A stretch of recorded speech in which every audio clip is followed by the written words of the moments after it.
dengan menerapkan kurikulum Merdeka Belajar yang telah diimplementasikan dalam magang industri, membangun desa, pertukaran mahasiswa, dan proyek mandiri. Universitas Budi Luhur berperan aktif dalam menyejahterakan kehidupan sosial masyarakat, serta berperan aktif dalam kegiatan sosial global dengan menyelenggarakan penelitian yang menciptakan dampak sosial yang positif, terukur, dan berkesinambungan. Universitas Budi Luhur dilengkapi dengan berbagai fasilitas penunjang, ruang kelas, ruang teater, perpustakaan, laboratorium,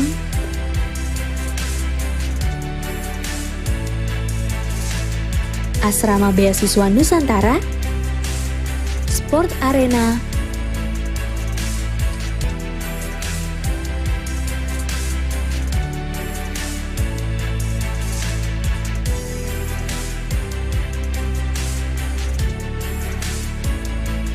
dan fakultas pilihan teratas dalam peningkatan karir di Indonesia dan dunia. Semangat kewirausahaan menjadi visi dari Universitas Budi Luhur dengan melahirkan para entrepreneur muda yang dididik menjadi negosiator handal di tingkat manajemen untuk menciptakan lulusan Universitas Budi Luhur yang memiliki daya saing, berkompetensi unggul, dan profesional dalam bidangnya. Universitas Budi Luhur telah menjalin kerjasama dengan 101 lembaga pendidikan tinggi dalam negeri dan lembaga pendidikan tinggi dari luar negeri. Melalui layanan yang optimal, berhasil mendapatkan sertifikasi sistem penjaminan mutu internasional. Sejak tahun 2012, Universitas Budi Luhur telah menerapkan konsep Green Campus melalui Budi Luhur Goes Green and Clean Campus. Gerakan menanam pohon dan fasilitas pengelolaan daur ulang sampah, kertas, dan daun difasilitasi secara maksimal di dalam kampus oleh Yayasan Pendidikan Budi Luhur Cakti melalui kegiatan Bank Sampah.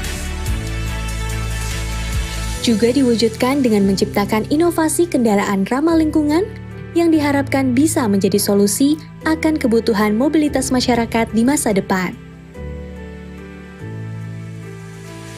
Universitas Budi Luhur berperan aktif dalam kegiatan pengabdian masyarakat yang fokus pada kepekaan sosial. Universitas Budi Luhur berkontribusi menjadi sentra vaksinasi COVID-19 dengan melibatkan dosen dan mahasiswa menjadi relawan vaksinasi dan kegiatan relawan bantuan sosial.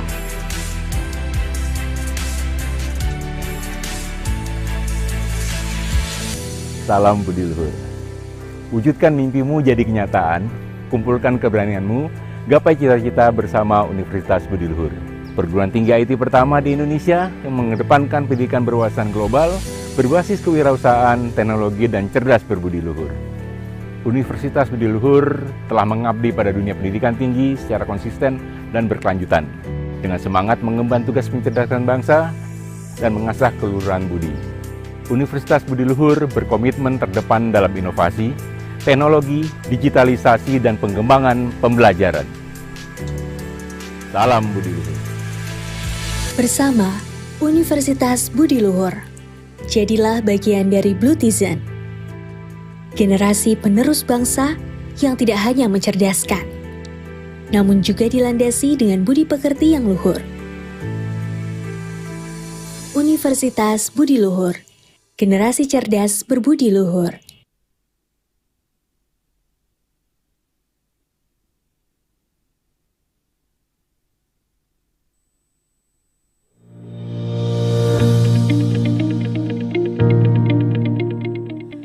Akademi Ilmu Komputer Budi Luhur yang berdiri sejak 1979 merupakan cikal bakal Fakultas Teknologi Informasi Universitas Budi Luhur. Pionir dalam bidang pendidikan informatika dan komputer. Mulai tahun 2000 yang merupakan tonggak masuknya Milenium 3, Fakultas Teknologi Informasi Universitas Budi Luhur memiliki komitmen untuk menghasilkan tenaga profesional di bidang informatika dan komputer yang berbudi luhur, inovatif, dan beradaptasi terhadap teknologi agar mampu bersaing di pasar global.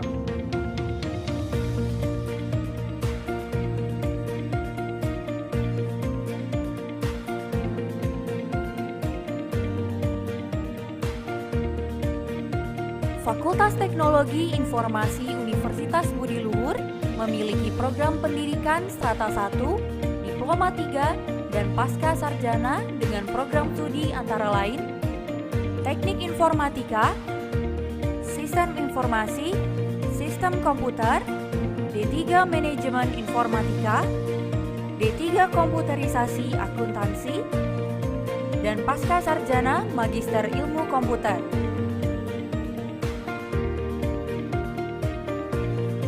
Fakultas Teknologi Informasi Universitas Budi Luhur memiliki beberapa fasilitas, antara lain Sekretariat Fakultas Teknologi Informasi, Ruang Rapat Fakultas Teknologi Informasi, Lab ICT, Lab SK, Lab Robotik, dan Lab Cisco.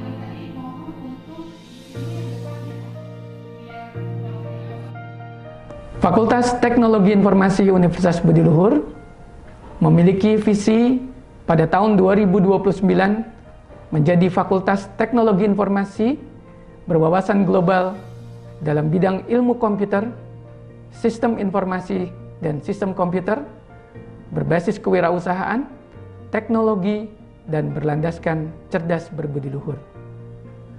Dalam perjalanannya, Fakultas Teknologi Informasi Universitas Budi Luhur telah mendapatkan begitu banyak prestasi, baik prestasi dari sisi institusi, prestasi dari sisi dosen, serta prestasi dari sisi mahasiswa, baik tingkat nasional maupun tingkat internasional.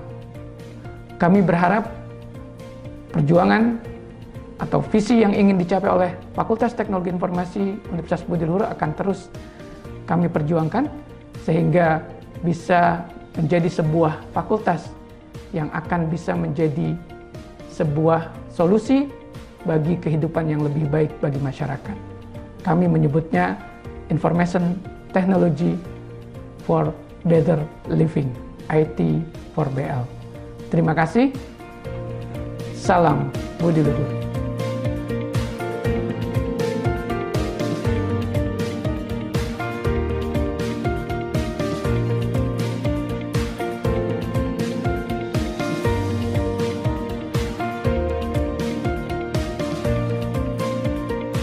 Halo Blutizen, saya Nathanael Yudhistira Pradipta, mahasiswa Fakultas Teknologi Informasi Angkatan 2020. Selama saya berkuliah di Fakultas Teknologi Informasi, saya merasa bahwasanya Fakultas Teknologi Informasi Universitas Budi Luhur merupakan suatu wadah yang sangat besar dan sangat mendukung untuk teman-teman mengembangkan minat dan bakatnya, khususnya dalam bidang IT. Mulai dari dosen yang kompeten dalam bidangnya, lalu bidang peminatan yang sangat disesuaikan dengan era saat ini. Maka dari itu, mari teman-teman untuk mengembangkan minat dan bakatnya di Fakultas Teknologi Informasi Universitas Budi Luhur.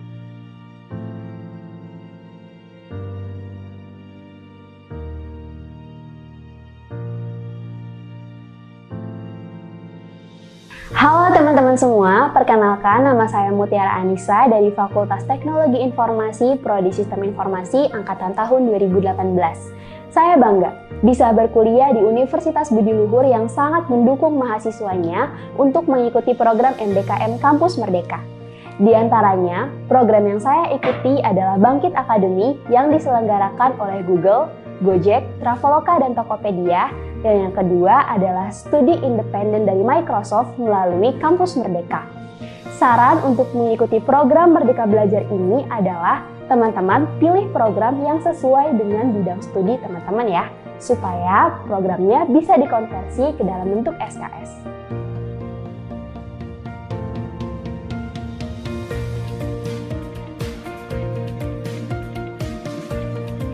Nama saya Fadli, Angkatan 99, Fakultas Teknologi Informasi, Program Studi Sistem Informasi. Saat ini saya IT dan Business Development Manager di PT Loket Pintar Indonesia, Mayora Group. Saya responsibility-nya terhadap pengembangan information technology karena PT Loket Bintang Indonesia ini sebuah perusahaan startup yang fokus pada pengembangan retail tradisional. Saya pikir Universitas Budi Luhur salah satu universitas yang cukup baik dan cukup punya nama juga di Indonesia. Kemudian Budi Luhur memberikan keleluasan yang cukup banyak, yang cukup besar kepada mahasiswanya untuk berkembang.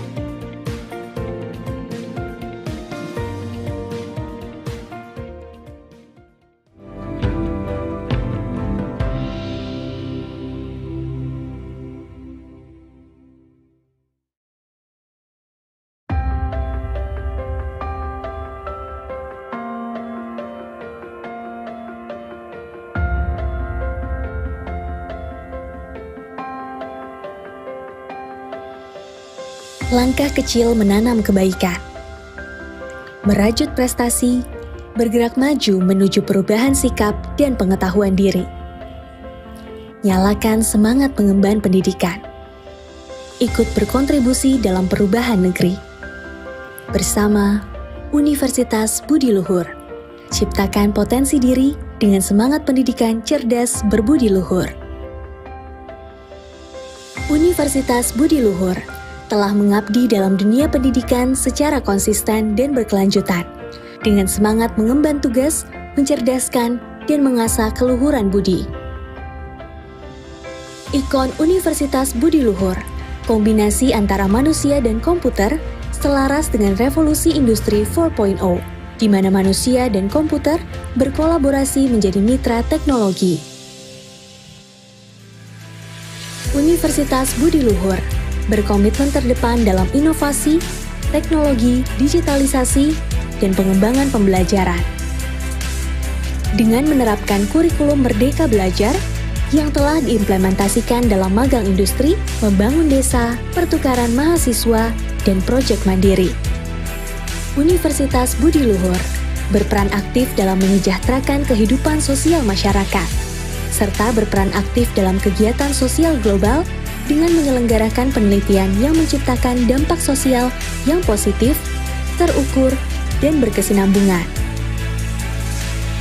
Universitas Budi Luhur dilengkapi dengan berbagai fasilitas penunjang, ruang kelas, ruang teater, perpustakaan, laboratorium,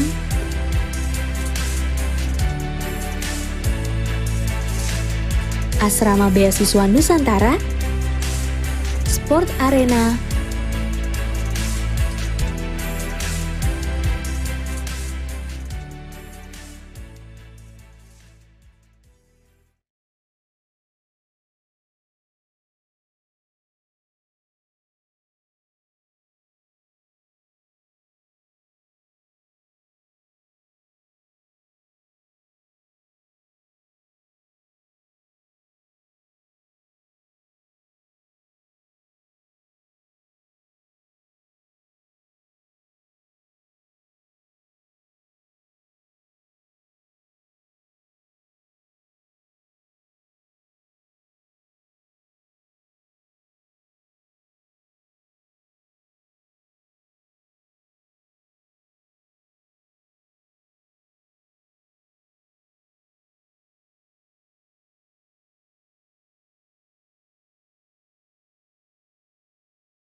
I'm glad to be standing here and welcome each and every one of you in cybersecurity seminar. We also would like to express our sincere gratitude to you, Your Excellency, Rector of Universitas Budi Luhur, Associate Professor Dr. Insinyur Wendy Usino, MSc, ME. Your Excellency, Deputy Academic and Student Affairs, Dr. Insinyur Gunawan Joso Saputro, MSc. Your Excellency, the Dean of IT Faculty, Mr. Dr. Insinyur Denny Mahdiana, MM, MCom, with all lectures. Your Excellency, Director of Promotion, Mr. Bruri Santana, MCom.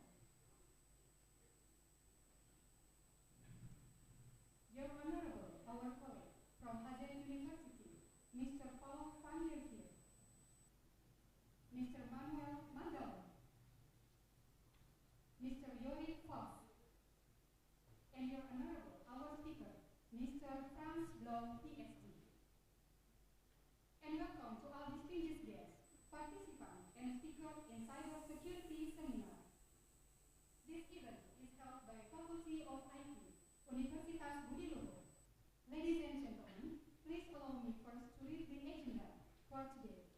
The first agenda is the opening season.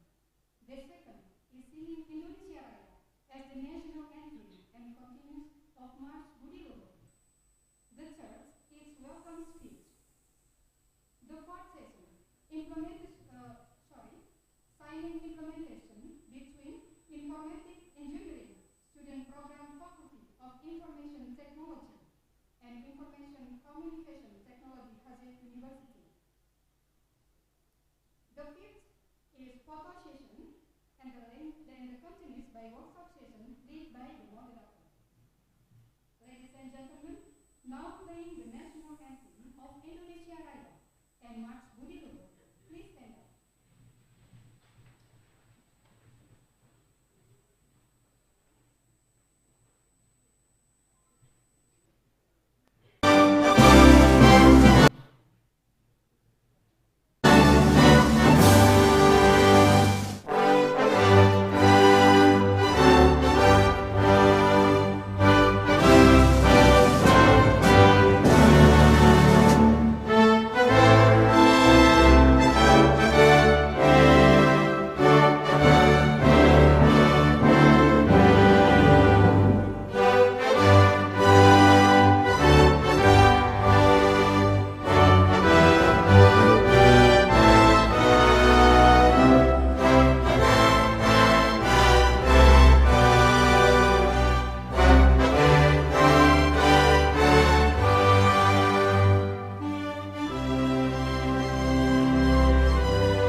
Mr. Wendy Usino, you may take the floor, please.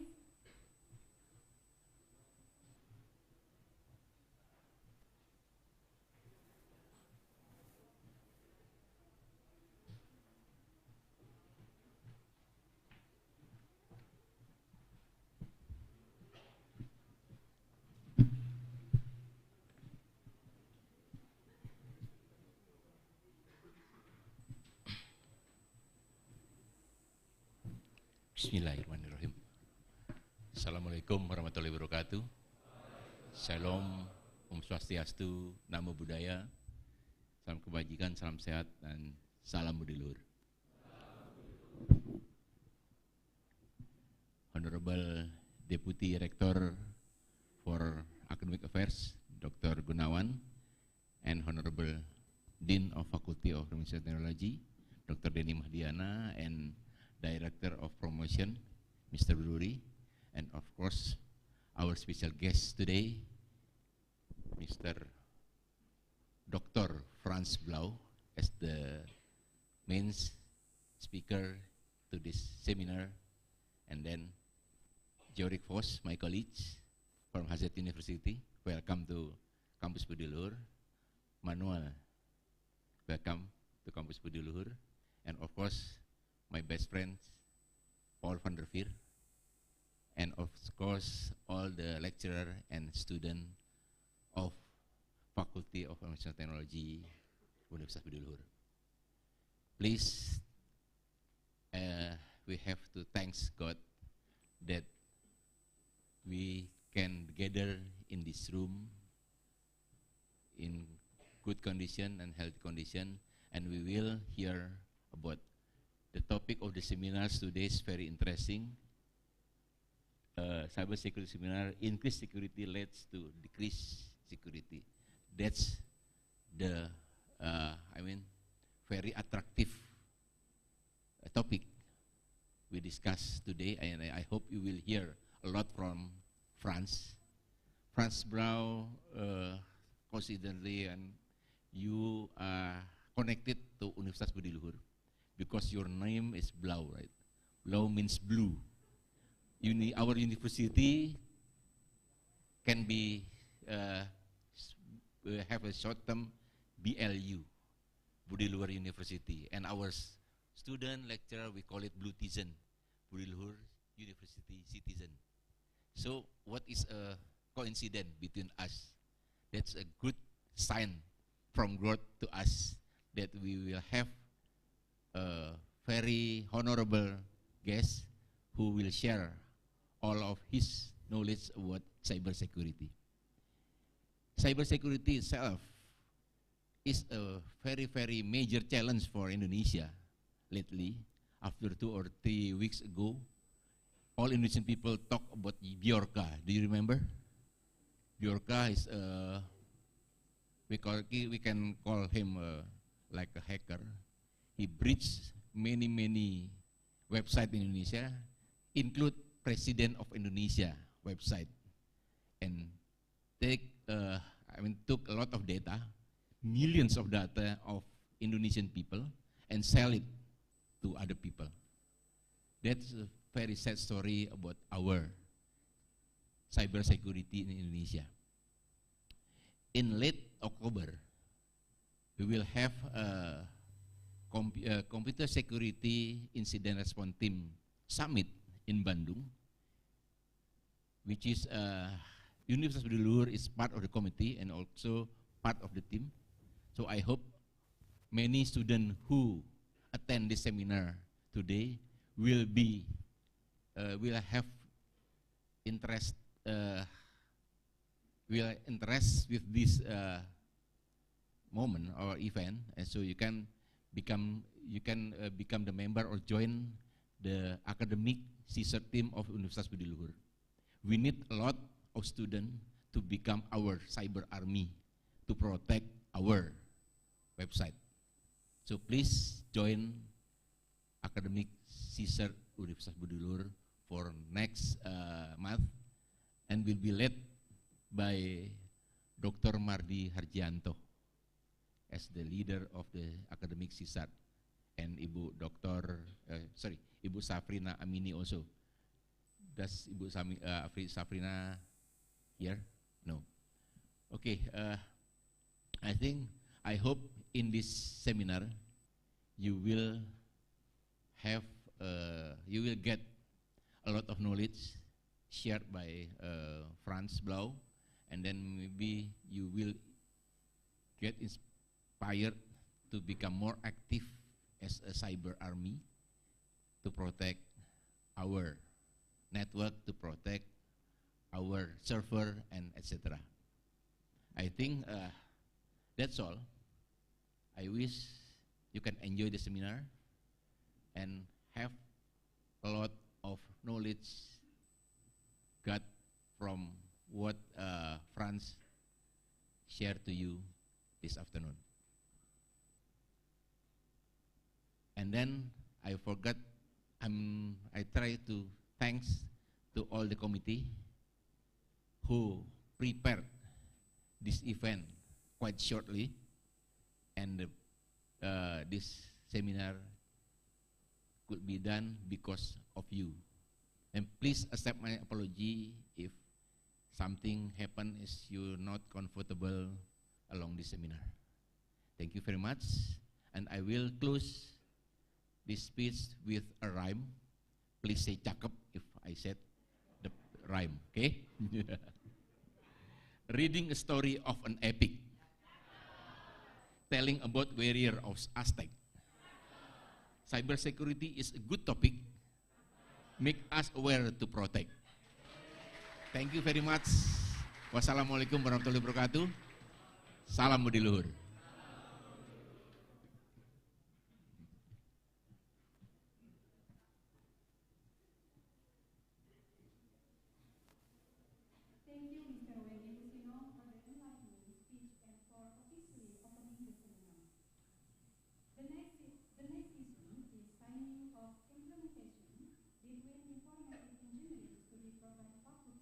Of Information Technology, Universitas Budi Luhur, and Information and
and then continues by workshop session led by the moderator.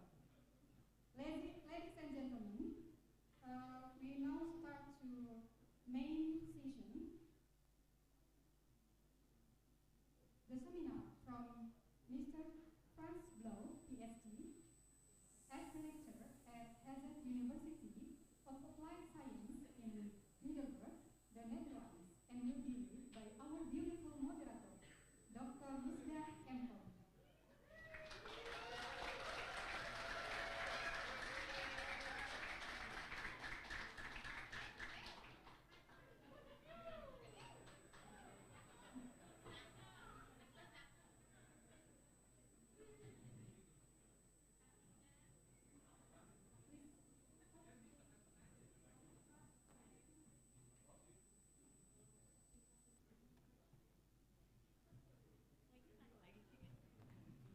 Mic-nya cuma ini. Oh, okay. You may use this one. Okay. The next session, I give it to Mrs. Rusda Empel.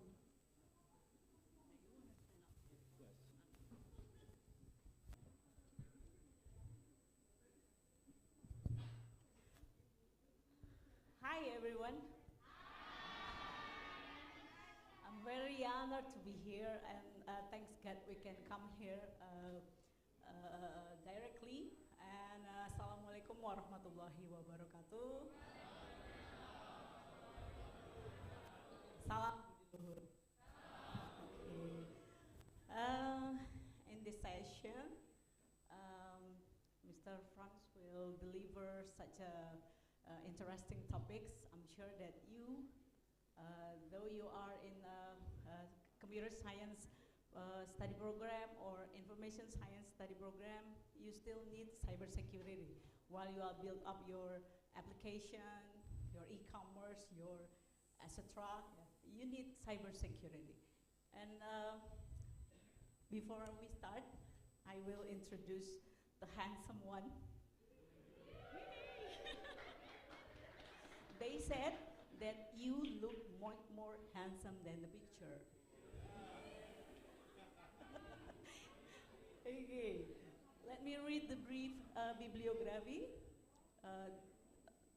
Dr. Frans Brouw is a lecturer of Hazard University of Applied Science in Middelburg, the Netherlands. He has a decade's experience teaching young minds the wonders of software engineering and information security. Originally from South Africa, Frans lectured and studied at the University of Johannesburg, where he obtained his PhD in computer science with a focus on user authentication in information system. Is that right? Okay. Now we can start. Yeah, you wanna Yes. get over there?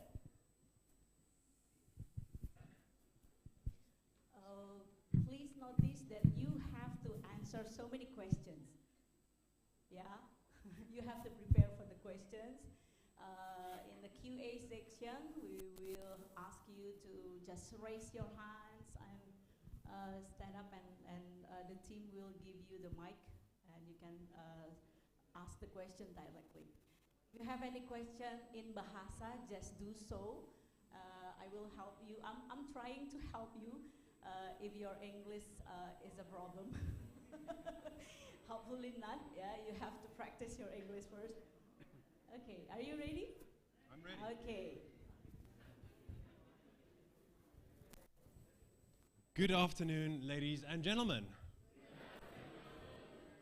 First of all, I would like to express my thanks to Dr. Wendy, Dr. Rusda, MC.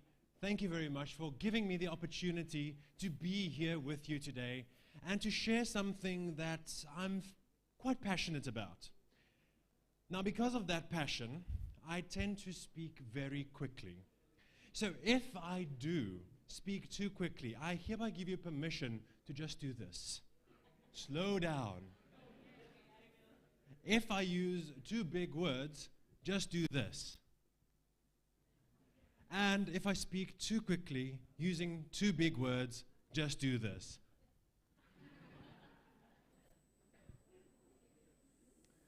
As Dr. Rusda introduced me, my name is Frans Blau, and everybody has been saying that my photo here, yes, it's unfortunately quite an old photo, so here's one I took yesterday. So there we go, now you can see that is definitely me. As mentioned, I am originally from South Africa, and I moved to the Netherlands last year to live in the beautiful city of Middelburg in the province of Zeeland. It's quite an old city with over 1,000 years of history. The city consists of about 50,000 people, and it also has the beautiful second campus of HZ University of Applied Science. And this is the campus where I have the privilege to work. And if you will allow me, I would also like to say this is the campus where some of you might even want to come one day. Because one of the reasons that myself and the delegation are here this week is to discuss an international program between HZ University of Applied Science and Budi Luhur. In a sense, where you can come and study with us for a couple of years during your study program. We've spoken to the dean, we've spoken to everybody this week, and we are now setting a lot of things in motion to ensure that if the students that do decide to come and join us at HZ will get the best experience that we can offer. But please keep an eye out for more information about that at your own university. Anyway, as my topic says, increased security leads to decreased security.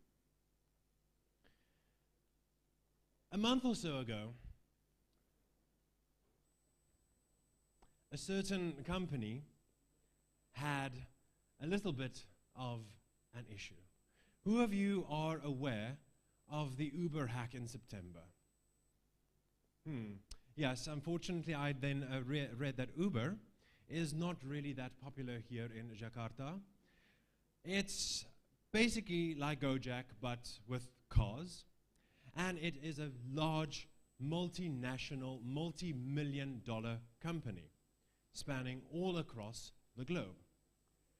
In September, we found these news headlines. Uber investigates a breach in its computer systems. Uber investigates cybersecurity incident after reports of a hack. Uber suffers computer breach, alerts authorities. And it was quite a big breach.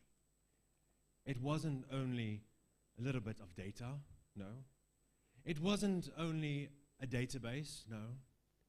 It was full administrative access to the back-end systems of Uber. The hacker was able to get into the Amazon Web Services back-end, into the Google Cloud back-end, and the hacker was able to extract so much information. And later on during this talk, we're going to see how this was made possible. But in order to understand this, we must go back to, I think, the most important part of cybersecurity, and that would be the human. We as humans use computers every day. However, we as humans are extremely lazy people. Anybody disagree with me on that one? No. So let's see. If there is some kind of way to make your life easier, you will find it. If the teacher tells you you're allowed to make notes, that's how you make notes. If you're too lazy to hold up your cell phone, well, just put it down on the ground and have a nice nap. Or just completely avoid your work. But we like to do everything very comfortably. So in cybersecurity, humans are often seen as the weakest link. If it was not for humans, if it was not for the users, then we wouldn't have any cybersecurity issues. And developers have been struggling for years. How do we make the human better? How can we improve the human so that we do not suffer cybersecurity incidents? Security experts often see themselves as a knight who is out to defend the information. However, I believe that a cybersecurity expert, their main role is to look at risk.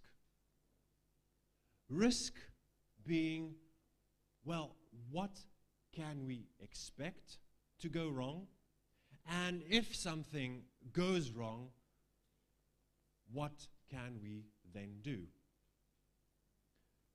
In information security, when we consider security, we have to make a trade-off between three very important points, namely security, functionality, and usability. And I say that we have to find where we find our balance, because the less or the more secure a system is, the harder it may be to use, therefore decreased usability. As we add more functionality to our information systems, we run the risk of lowering the security. And as we try to make systems more usable, more easy to use for people, we also run the risk of lowering security. And it's this balance between security, functionality, and usability that sometimes makes me very mad. It makes me angry when people think that we have to force others to follow all of these cybersecurity rules. And sometimes I think some of these rules come out of very old texts written thousands of years ago, even though security, or computers rather, have only been around for a couple of decades. I want to look at some of these rules that we have and see if we really understand why this rule exists. And I want to see whether or not some of these rules that we believe will increase security could perhaps decrease the security. I'm going to start with a couple of simple rules that we have. The first one that we very often hear is, do not reuse passwords. I'm going to ask a question. You do not have to raise your hand.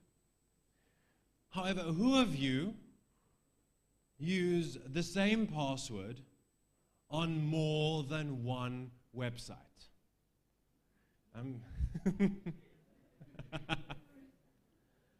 And who can blame us?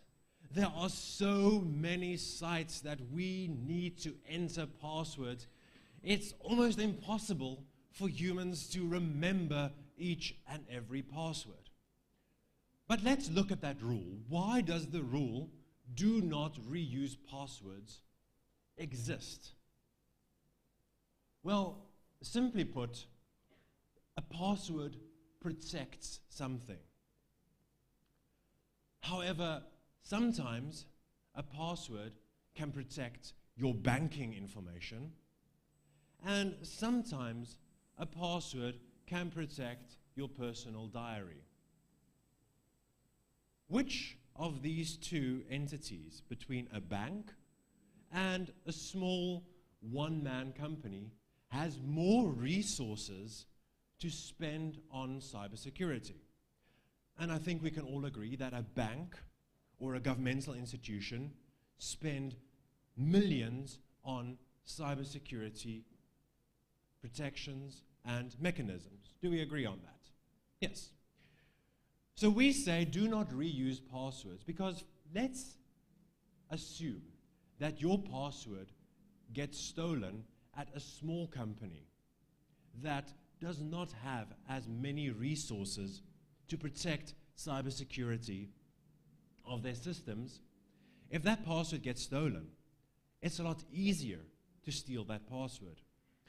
And if you then use that same password at the local bakery that you buy online, maybe your Gojek account, maybe your Amazon account, if you use the same password, people, hackers, can try to use that same password at your bank.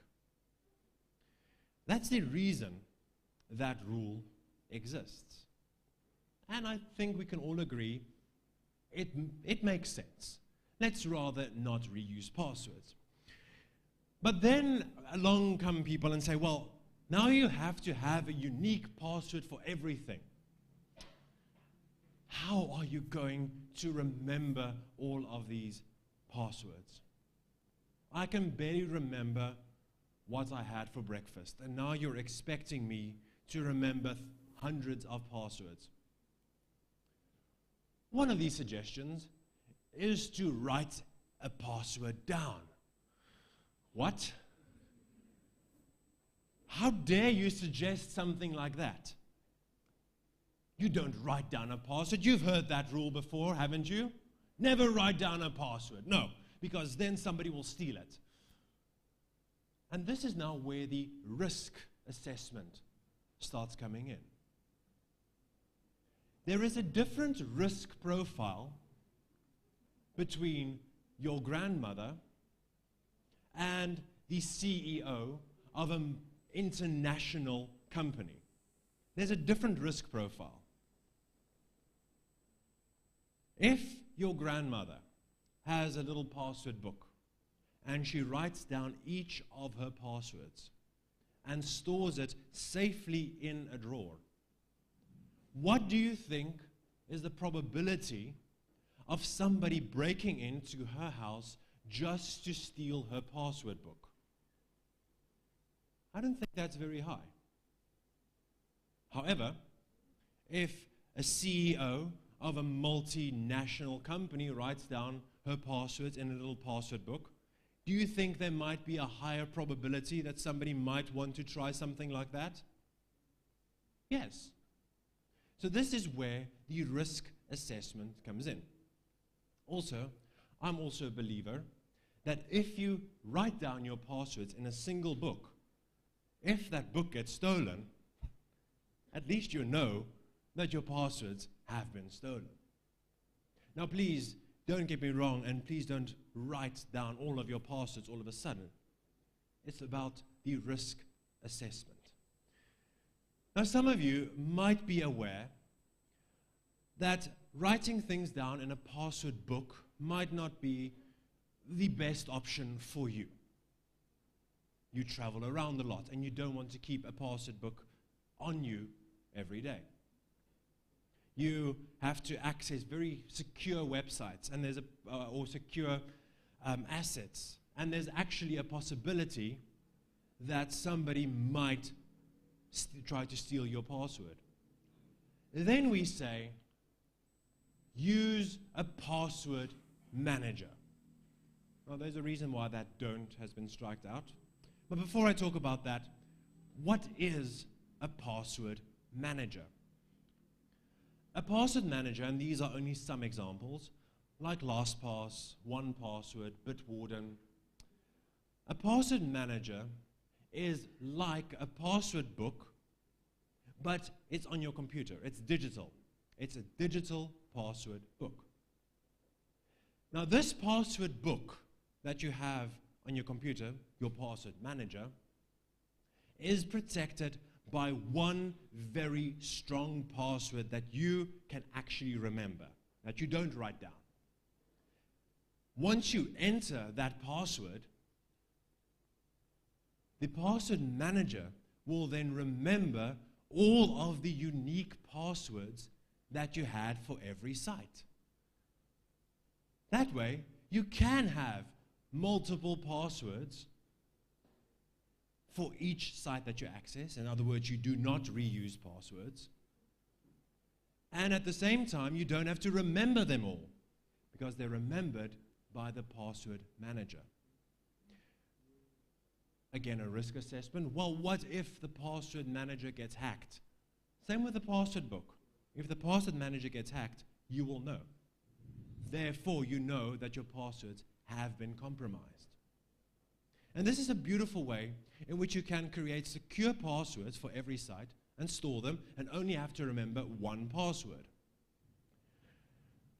However, there were certain cybersecurity experts that decided, or maybe not even experts, but developers that decided, no, a password manager is not a good thing. And two very, very high-profile issues happened a couple of years ago with Emirates and British Gas. They disabled the use of a password manager on their site. And when people asked them, hey, what's going on? Why can't I use my password manager? They said, no, we don't want you to use a password manager. You should remember your password. Your device might get compromised. Or, no, we've just chosen against that. What they've effectively done is they have made a risk assessment for their customers, which is perfectly fine. However, they have, in a sense, increased the risk of a password being stolen because in their minds they increased the security of their site by disabling a password manager.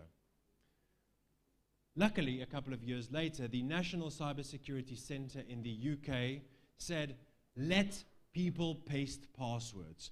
Let them use password managers, because research has found that people who use password managers are more likely to use unique passwords for every site, and in that way, the probability of the risk of a password being stolen is then decreased.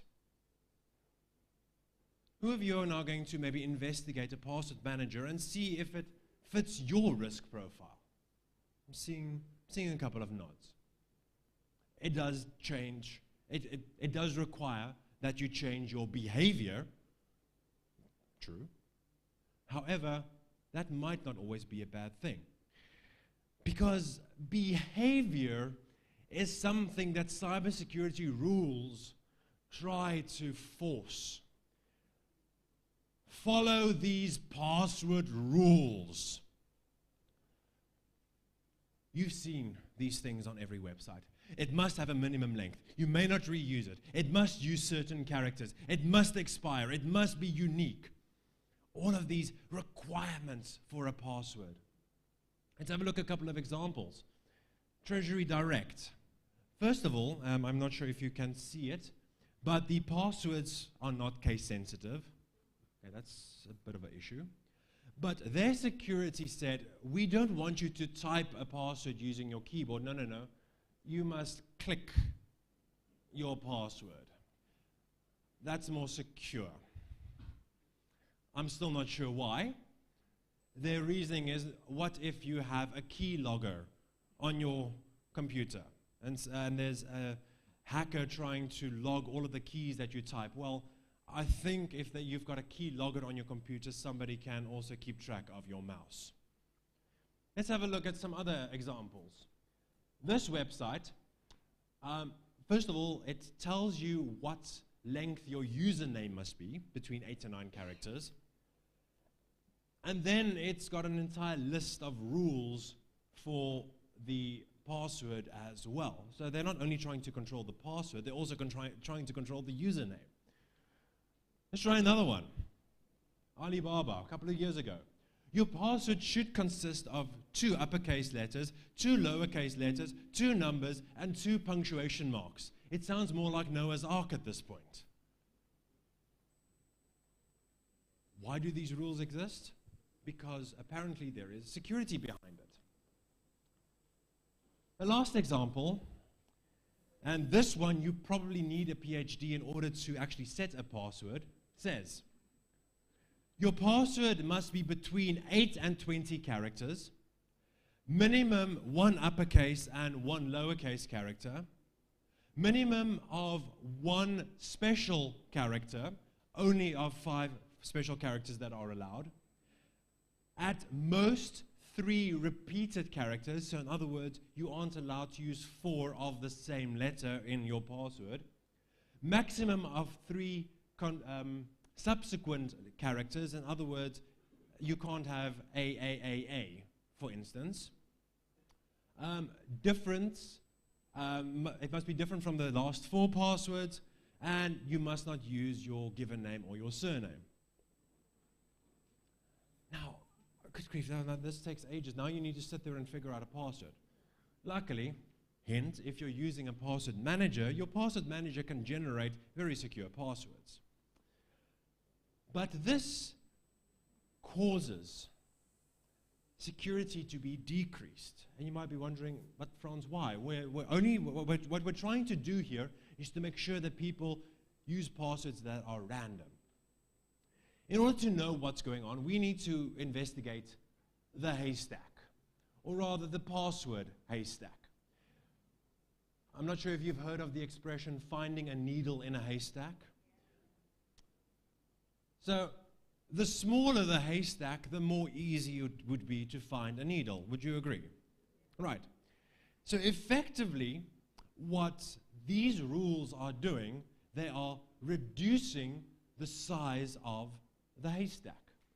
Let's have a look at an example using the previous rules that we just saw. Okay.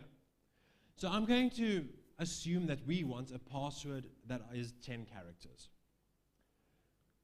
If we had no restrictions on the passwords, in other words, not that entire list of passwords, and you can use uppercase characters, lowercase characters, digits, and those 5 special characters that they suggested, you have about 1.8 septillion possibilities. Okay, it's quite a lot, and it's going to take you quite some time to guess. Using modern password cracking software, about 2 million years. So I'm not sure if you have the time to wait 2 million years. I certainly don't.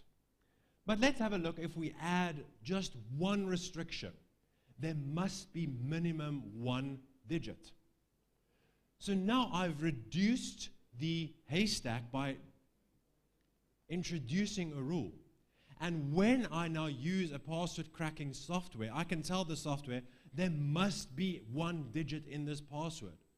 So it reduces the size down to 1.5 septillion. That's almost a 10% decrease in the haystack. Again, still a very large amount, but let's add another one. Minimum 1 uppercase. So now we know this password will have 1 digit and at least 1 uppercase letter. So that now reduces my haystack by a further 6 or so percent. No more than 3 repeating characters. So now I know when I'm trying to crack this password, I should not have more than 3 repeating characters. And once again, it reduces the haystack. No more than 3 subsequent characters, and now you're going to see that this is quite a big jump.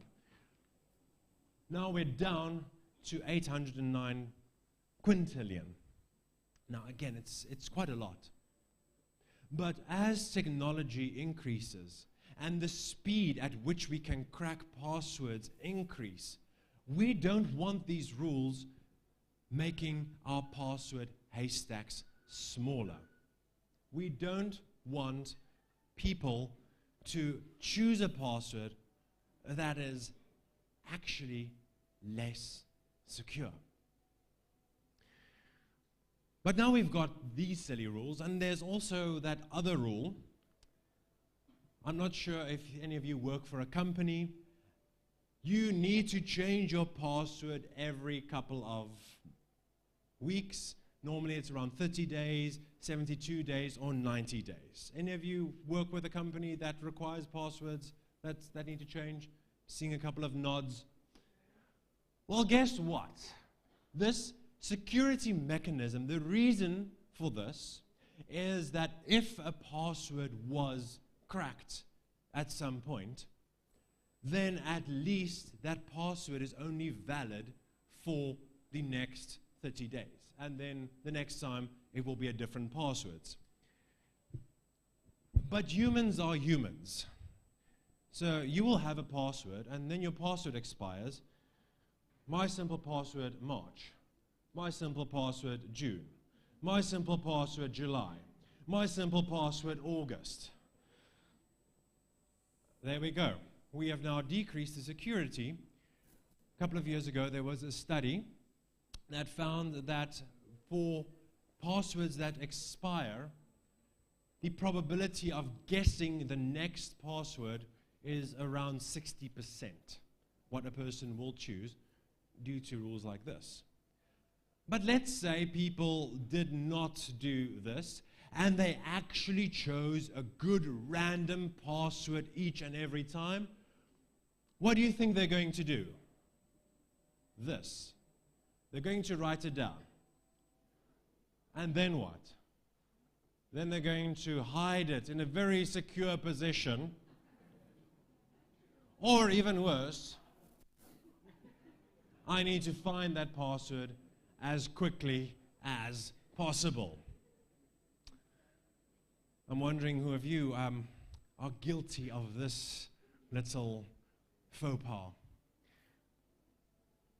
The reason that people write down passwords on little pieces of paper is because of silly password rules. If a user was allowed to choose one secure password and use that password throughout, there is no need to write it down. And if that password is compromised, it can be changed. Now, you might be wondering, but how do we know if a password has been compromised?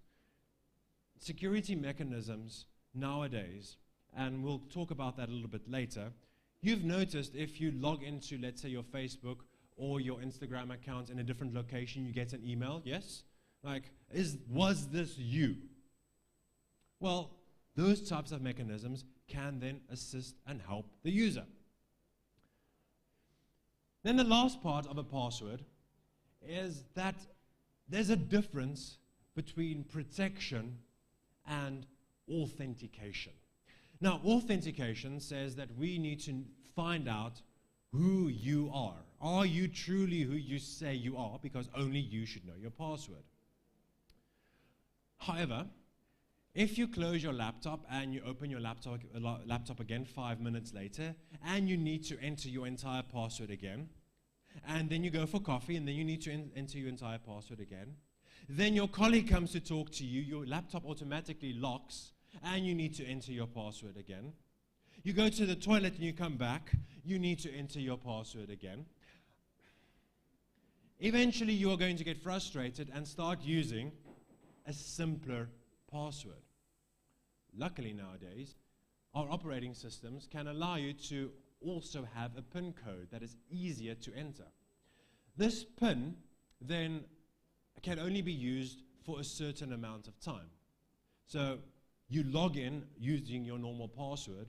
However, if the laptop has only been inactive for less than, let's say, 4 hours, you can then use a PIN, a 4 or 5 digit PIN, to just get back to where you are.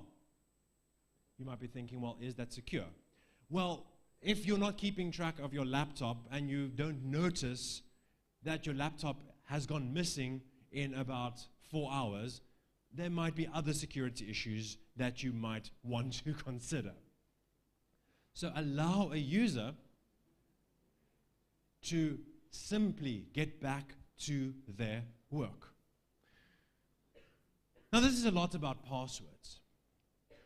And we've looked at how the risk is how companies try to reduce the risk by giving you all of these password rules. But then we say, okay, let's add something else to this. Let's add two-factor authentication. Now, the most common way of two-factor authentication is the good old SMS or text message. You log into a website, you get a code message to you, and you type in that code. That was one of the first ways in which two-factor authentication was implemented. However, this security mechanism had a couple of issues, or rather has a couple of issues. You are not in control of the mobile network. Neither is the company that is using the two-factor authentication. A couple of days ago, woman loses life savings in SIM swap scam. Her SIM card was cloned, and the number was then directed, or the text messages was directed to another SIM card. The hackers or the fraudsters managed to get her password. They logged in using her password, and that one-time password then went off to the fraudster's mobile device, and then they were able to withdraw all of her savings. All right, let's make this a bit better. Let's increase the security by using an app, something that we can control. So something like Google Authenticator or Microsoft Authenticator. Great. It generates a little code that you can then enter, and then alongside your password, of course, and then you know this is the secure password. Or you get one of those little security fobs that you have on your keychain. Great stuff. Increased security, but now we can again see decreased usability. If you forget your cell phone at home, if you forget your security fob at home, all of a sudden, you can't log into your systems anymore. All of a sudden, now you are left with nothing. So people unfortunately tend to avoid two-factor authentication if they can help it, because it's this extra step that now needs to be added. All right? Let's see if we can make it a little bit easier. So instead of you having to type in a PIN code, all you get is a push notification to your phone that you need to approve, report, or cancel. And Google and a lot of banks have started implementing this. And all that requires from you is that you press one button on your phone to then accept. Great. Now, unfortunately, it was this little security mechanism that was the main driving force behind the Uber hack. The Uber hack started challenging this security practice and saw that there is something called multi-factor authentication fatigue. People are tired of having to enter a username, password, and then a PIN. A username, a password, and then a PIN. A username, a password, and then a PIN again. Let's have a look at how the Uber hack occurred. It wasn't some malicious hacker that was sitting in a basement typing very quickly at his keyboard. No. It was somebody that merely phoned one of the engineers and said, "Hi, I'm from the help desk. Can I have your password, please?" All right. The person, unfortunately, then gave that. And that's a typical social engineering attack. How do you get someone's password? You ask for it. But luckily, Uber had this multi-factor authentication. And the hacker knew this. And what the hacker did is he continuously logged in or tried to log in to the security engineer's account. And every time he logged in, the engineer got one of these push messages. 100 times an hour, 200 times an hour. And one night, when he was sleeping, this message came through, and he accidentally clicked on approve. Because he was so overwhelmed with all of this happening, he clicked, and that was the moment when he was able to get into the account. From there, things just went downhill. The hacker found passwords stored on network servers. That password that was stored on a network server got him access into the Amazon account, into the Google account. Because, hey, everything is secured behind two-factor authentication. We are fine. So the rule of two-factor authentication is good. However, be careful. It can lead to fatigue. And as we'll see a little bit later, it's not the protection for everything. Now, you can always tell your employees, don't do that. You know, you can just be daddy that tells all your employees, no, you are not allowed to do all of these bad things. Just like a kid, do you think all employees always listen? No. A couple of standard tricks.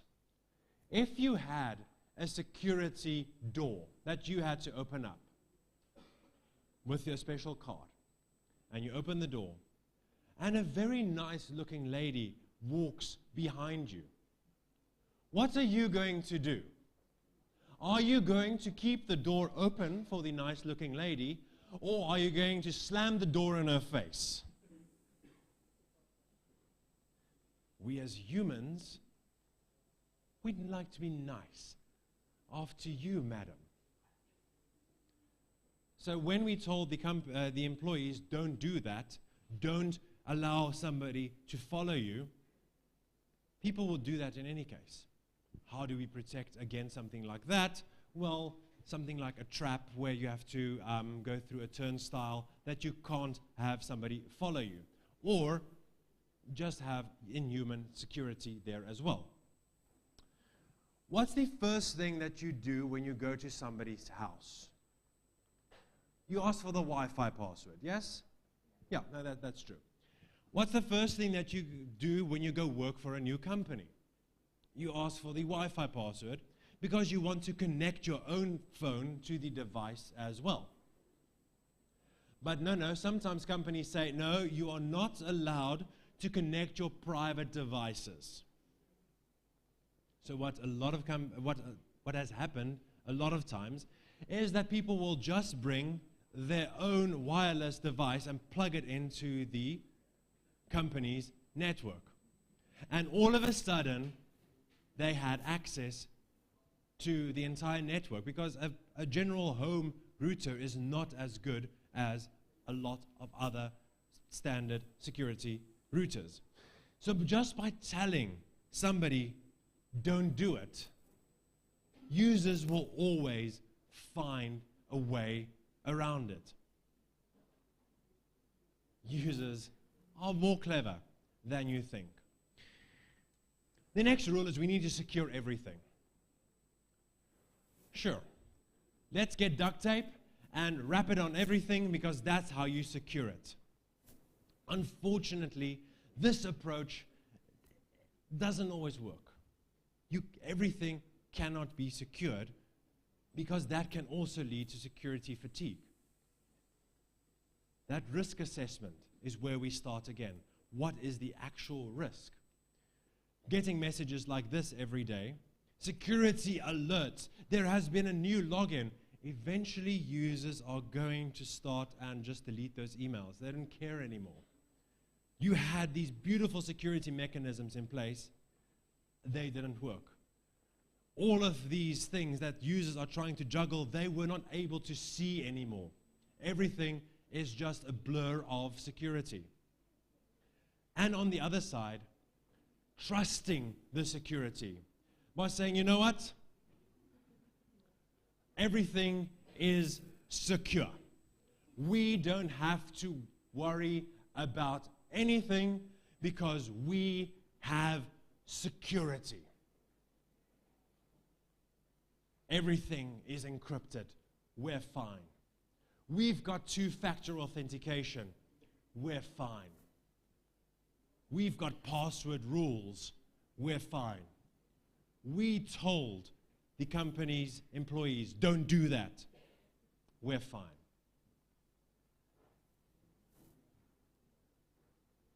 The human, a very interesting but lazy being.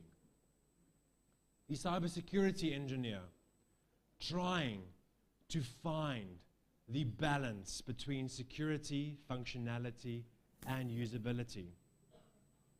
Not as easy. You need to find the risk profile. You need to understand the fine line between when your security will actually secure what you're doing, or when your security could potentially lead to decreased security. Thank you very much.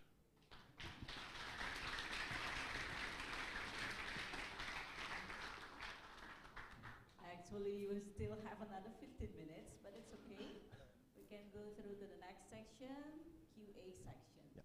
You know what, Franz? I don't remember my password. My finger does. So I find trouble when they mix up the order of the numbers in the ADC machines, and I cannot remember my password, my PIN, my etc. They were fairly trouble. Okay, do you want to sit with me or? Yeah, sure. Okay. The first session, come up from the left side to the right side. Come on, anyone? Is there any question?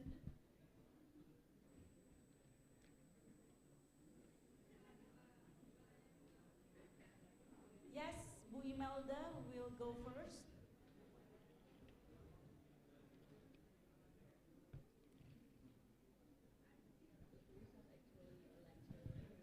Thank you very much. My name is Imelda. My question is, please give us simple tips to make our password more secure.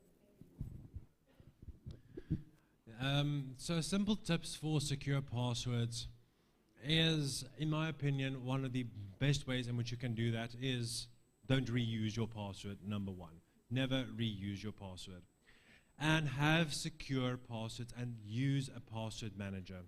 As I mentioned, it is a change in your behavior. But I do think something as simple as having a password manager that generates a random password. So these random passwords are random letters, digits, characters that are very difficult to guess.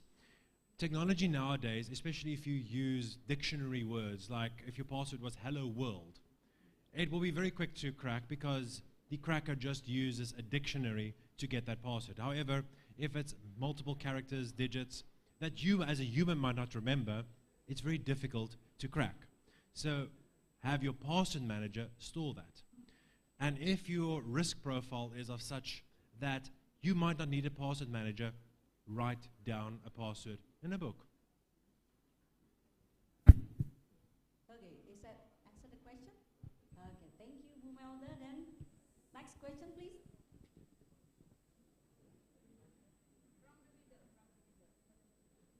From the middle side.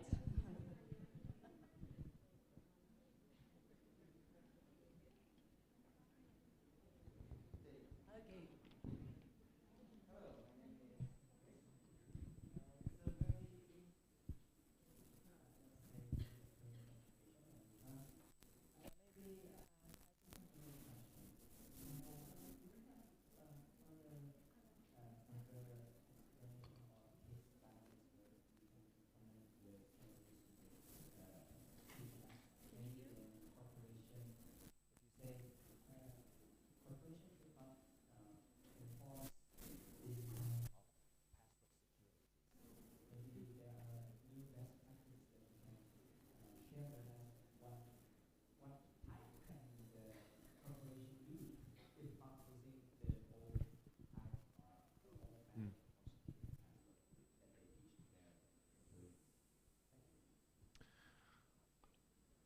So if I understood your question is, what are the best practices that a company could do to ensure that their security is what they actually need? My first thing would be to look at your specific use cases. Look at what your system does, what it requires, and then what is the risk profile of the system and the risk profile of your users.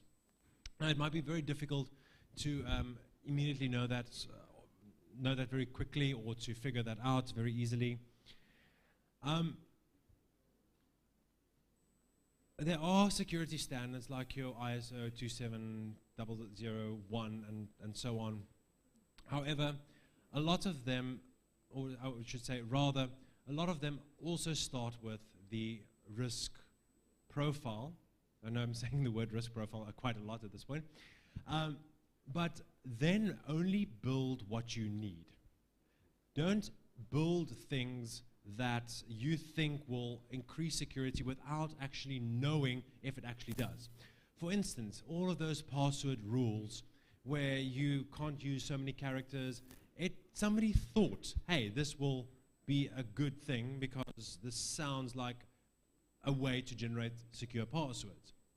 However, there was not sufficient study done on this thing that we're implementing, whether or not it will actually increase security. So look at standards. Standards are there for a reason.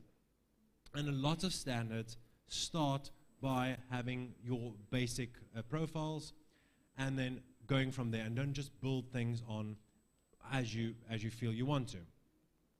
Now, there was a second thought that I had that just slipped my mind.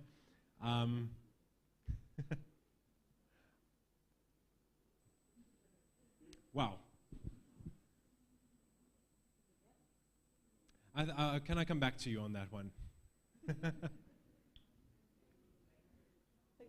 thank you, Pak Jokris. Next question, please. Yes. Bu Rara.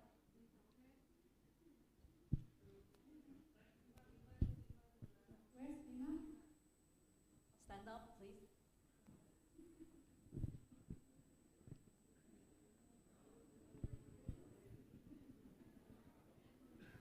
Not embarrassing at all.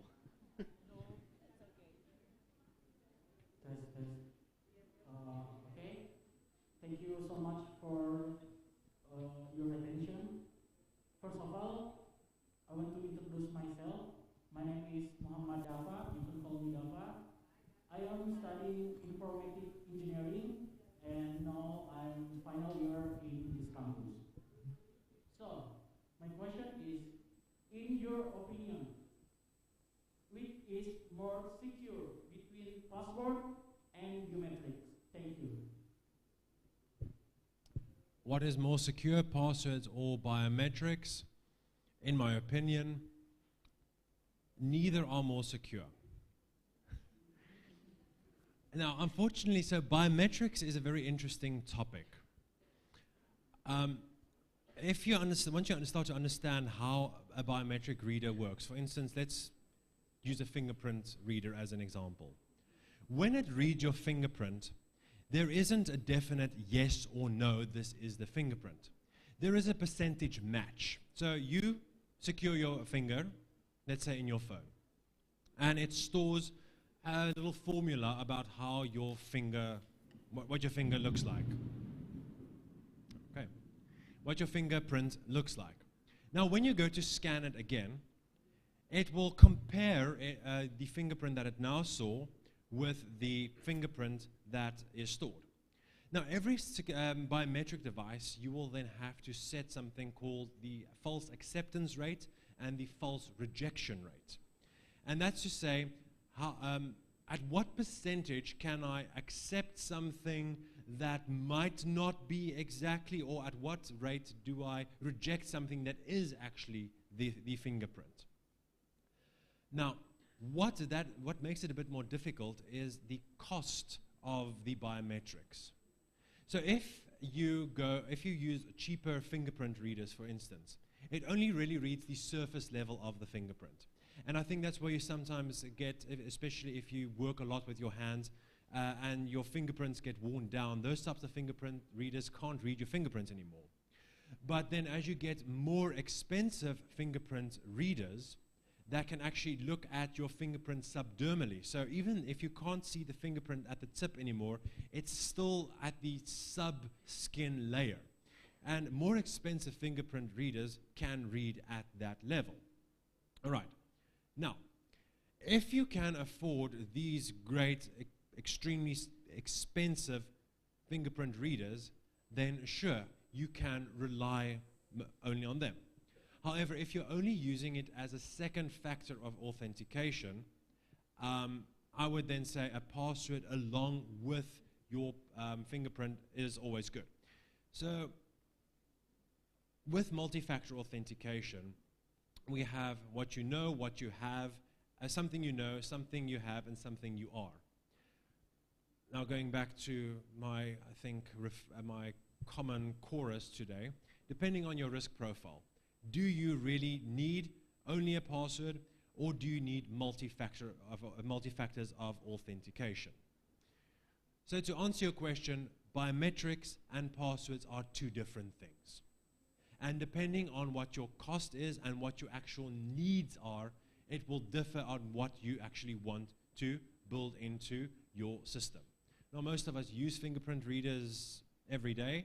You pick up your phone, you scan your fingerprint, and you notice that sometimes even if you put your finger against the fingerprint reader, it says it's not you. Or it has happened that suddenly you take your phone out and your phone is unlocked.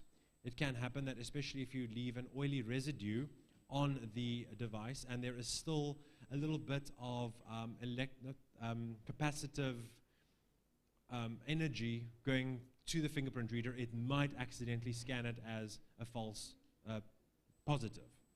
Right, so passwords and biometrics, two separate things, and it goes how far you wish to actually implement it and how much money you are willing to spend depending on your risk profile. Hope that answers your question. Okay, is it answer a question, Dafa? Thank you very much. Next question, please. I actually thank to biometrics because I cannot remember any passwords anymore. Any question? Yes, please. Burara.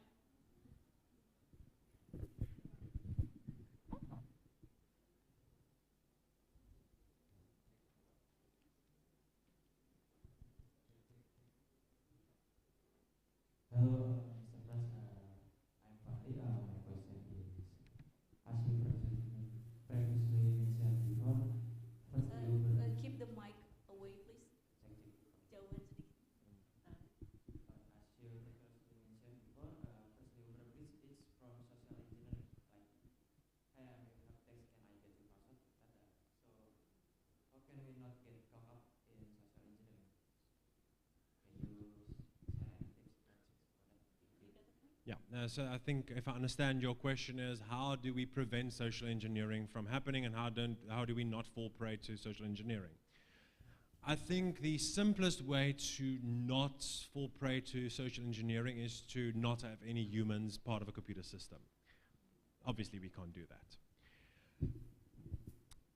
I think there are multiple measures that you can take. The first step would be awareness. And I know it sounds simple, but the awareness step of these are the things that can happen. A lot of people have not seen what can happen due to a social engineering attack, because let's take an example. You get one of those emails that says you've won $1 million, and all you need to do is click this link and the money will be transferred. If somebody gets an email like that, by the time they click on that link, a lot of times the website has already been removed, so they haven't fallen prey to it. And even if they fall prey to it, not a lot of other people hear that. So awareness of what can actually happen. And when I talk about awareness, and this is also a different topic, is don't scam your own employees. Don't, in my opinion, don't send out social engineering messages to see who clicks on that link and then tell them, no, you were bad because you clicked on that link, because that just disincentivizes a lot of people.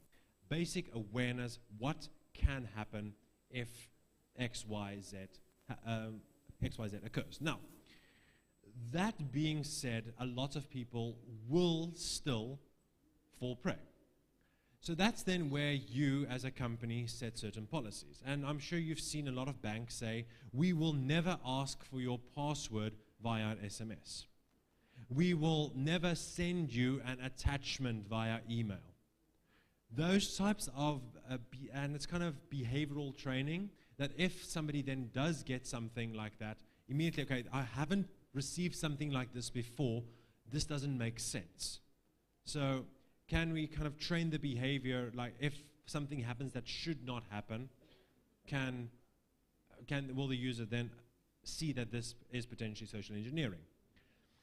And then the third step is to allow the user to fall prey to social engineering, but then on a systems level, analyze behaviors. Now that's a topic that I can also talk for quite some time on, is nowadays when a user uses a system, we log everything. I'm sure you all, in all of your projects, you've got a log file. Every time the user clicks on that link, every time the user does this, there's an entire log file. Now that log file is a model of a user's behavior, what they do. You can very easily build a model from that, and you don't have to do it yourself, there are a lot of existing systems that are working towards this. And if a user does something that doesn't normally happen, for instance, if I always log into my bank account from the Netherlands, and I then transfer 50 euros from my account into a different account, and this happens every second week, that's fine, this is the behavior. However, if I then accidentally do share my bank password, and this was some SIM swap fraud that happened, and all of a sudden I now log in from the middle of the Indian Ocean, and I'm not transferring 1,000 euro into, I don't know, a bank account in the United States. That doesn't fit that model. And that's, a lot of credit cards already do that. If you use your credit card somewhere where you don't normally use it, they will phone you and say, hey, is this you? We can use that same idea with an information system as well. That the moment that something goes against your general behavior, block the account. Say, hey, stop, is this really you? Ask for an additional factor of authentication. If it's really high profile, like a bank, block the account, tell them, okay, this has now been blocked. Go to the bank, see if you still have your cards. Because, again, I think if your bank account gets hacked, I think you would rather have your bank account blocked than thousands of dollars just removed from your bank account. So looking at behavior and acknowledging, accepting that a user will fall prey to social engineering, and trying as best as you can to protect them from a systems level, and using all of these kind of analytical techniques to protect the user when they do fall prey to social engineering. Hope that answers your question.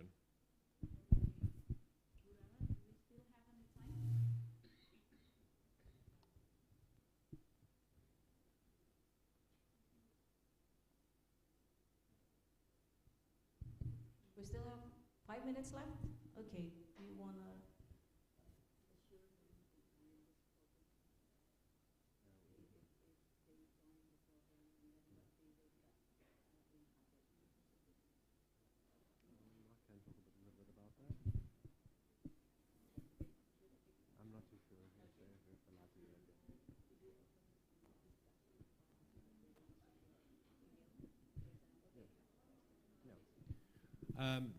Good point. So if any of you do have any questions, or if you disagree with me on something, my email address is up there, so please feel free to send me an email, and then we can have a talk. Unfortunately, in the cybersecurity field, there is still a lot of disagreement about what is best for the user, what is best for the company, what is best for profit. So there are differing opinions. Okay, so if you still have any question, you can just feel free to email Franz to the email address. Yeah. I think. Do you have any closing remarks? No. Yeah, actually, I do have a closing remark. Just after now talking, always keep the interest of your users in mind. You want your user to use the system in a way that adds value to their life, that adds value to the organization. And if you do increase security to such an extent that users get annoyed, users will find ways to bypass that. Users will find ways to ignore your advice. So a happy user, I think, will lead to, to a certain extent, a more secure working environment. Okay, thank you for the closing remarks. Give applause for Mr. Franz. And I would like to thank all of you you spend your precious time. It was heavy, rainy, and then you still come to this place. Thank you very much. Is it time? Okay. Thank you for having me and Franz. I'm sorry for the inconvenience we've done. See you later. See you in the next seminars. And salam Budi Luhur. Thank you.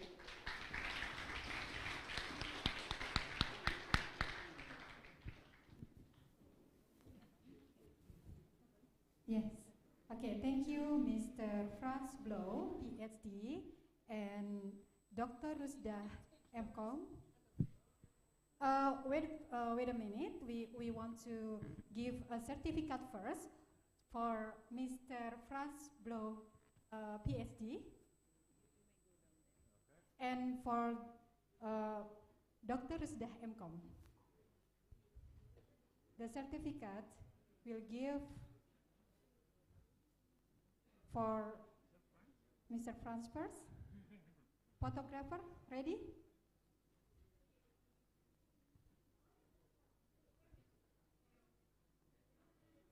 Salam Budi Luhur, please.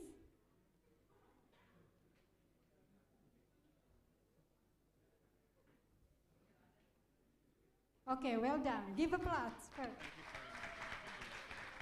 Okay, the next certificate is for a beautiful moderator, Dr. Rusdah, MCom.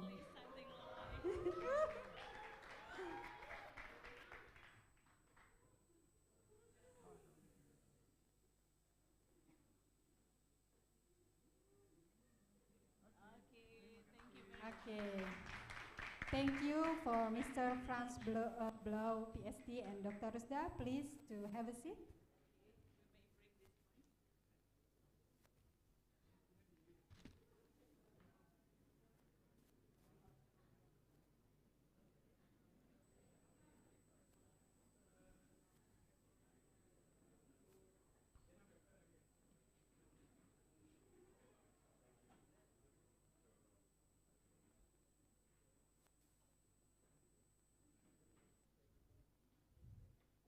Okay, ladies and gentlemen, now we are in the last session of